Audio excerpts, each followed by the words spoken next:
vamos a meternos de lleno en dos de las historias más, pero más impactantes y, la verdad, bastante perturbadoras del libro bíblico de los Jueces. Y hay que prepararse, porque estos no son los típicos cuentos de héroes a los que quizás estamos acostumbrados. Uf, esta cita creo que lo dice todo, ¿no? El material de origen no se anda con rodeos para nada y nos da una idea clarísima del tono tan crudo del libro de los Jueces. Lo describe básicamente como una espiral descendente, un texto que se va poniendo cada vez más y más oscuro. Y es que aquí está la clave de todo. Los jueces, o sea, los líderes de estas historias, no son para nada los héroes perfectos que uno se imaginaría. Son todo lo contrario. Son personajes súper complejos, llenos de defectos. Y eso, la verdad, hace que sus historias sean mucho más fascinantes y, ¿por qué no?, más humanas. Bueno, arranquemos con nuestro primer caso de estudio. Abimelec. Él es hijo del juez Gedeón y su historia es un ejemplo de esos que te ponen la piel de gallina, de cómo la ambición, cuando se sale de control, puede desatar una tragedia tremenda. Así empezó todo. Abimelec lanzó esta pregunta que parece simple, pero que está cargadísima de manipulación. Con estas palabras, él buscaba sembrar la duda entre sus parientes para, claro, quedarse con todo el poder para él solo. Y no se detuvo en las palabras.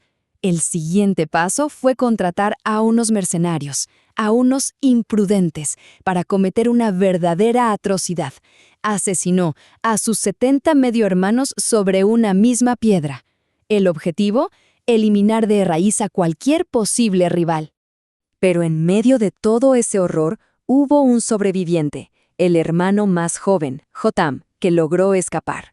Y fue él quien contó una parábola que en realidad era una profecía, una advertencia sobre lo destructivo que iba a ser el reinado de Abimelec. Y la parábola es simplemente brillante, porque la idea es súper poderosa.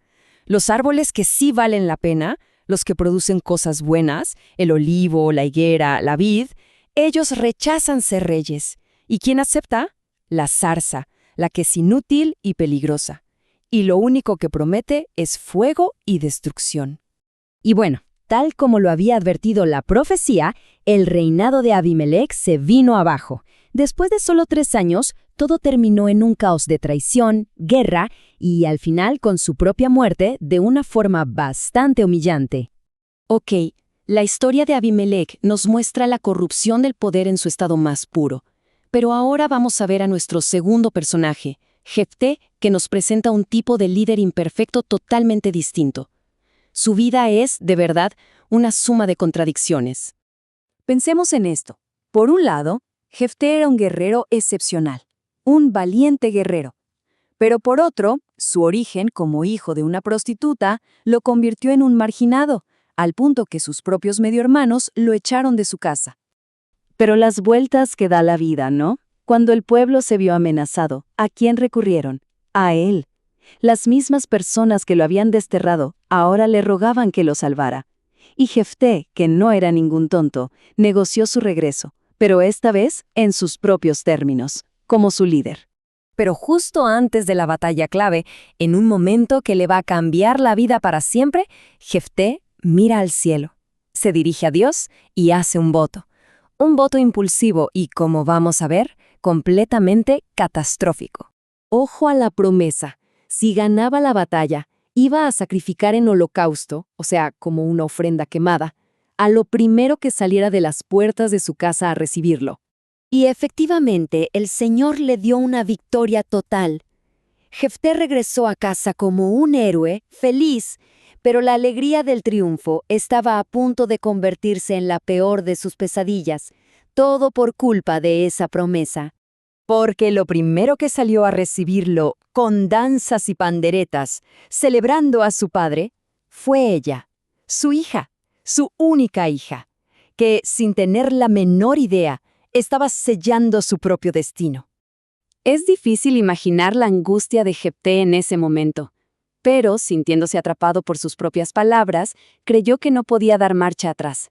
Le dio a su hija 2 meses para lamentar su destino y, después, cumplió su terrible voto. Y aquí llegamos al punto central de esta historia. Hay que preguntarse, porque este acto tan espantoso no se considera un acto de fe, sino más bien de una profundísima necedad. El análisis de la fuente es contundente aquí. El voto de Jefté no tenía ni pies ni cabeza. Iba en contra de todo lo que se conocía sobre el carácter de Dios y sus leyes, que por cierto, prohíben explícitamente los sacrificios humanos.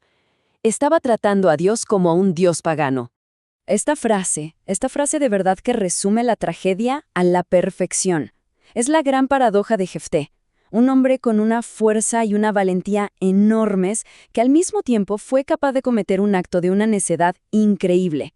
Y esta es quizá la gran lección que nos deja. Una promesa se vuelve algo peligroso, algo destructivo, cuando va en contra de la naturaleza misma de aquel a quien se le está prometiendo algo. Al final, la historia de Jefté no es un ejemplo a seguir, sino todo lo contrario. Es un modelo a evitar.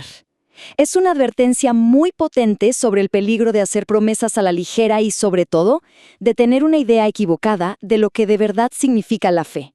Y todo esto nos deja con una pregunta que sigue resonando hasta el día de hoy, una que podemos aplicarnos.